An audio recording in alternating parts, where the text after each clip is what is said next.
Friction. Friction is a force between two surfaces that are sliding or trying to slide across each other.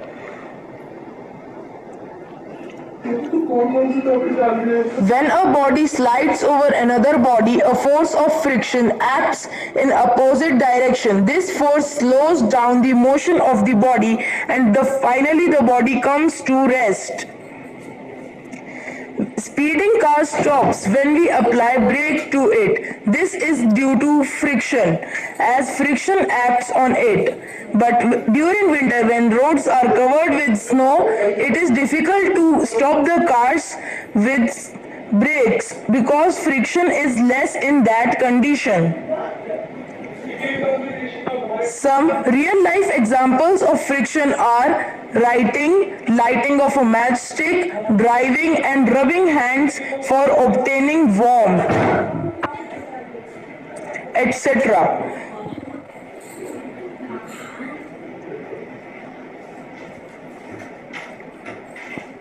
Factors affecting friction are nature of the surface in contact and how hard the surfaces are pressed together.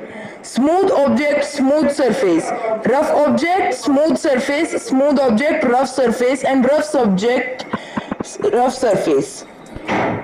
Take two brakes, one of 2 kg and one of 5 kg. If we apply friction on both of them from its right side, which brake will go the farthest? Let's check.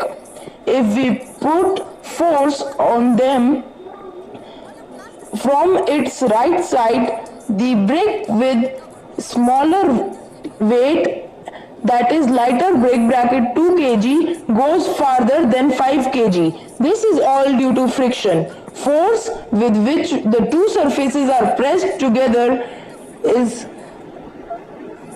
the property used here in the given situation. As the brake with higher density, that is 5 kg, is pressed more interlocked with the table, there is more friction. This is the property used here. Let's recapitulate. Friction is a force between two surfaces that are sliding or trying to slide across each other. It is always in the opposite side of the force applied on an object. Everything around us has friction. Factors affecting friction are nature of the surface, how hard the surface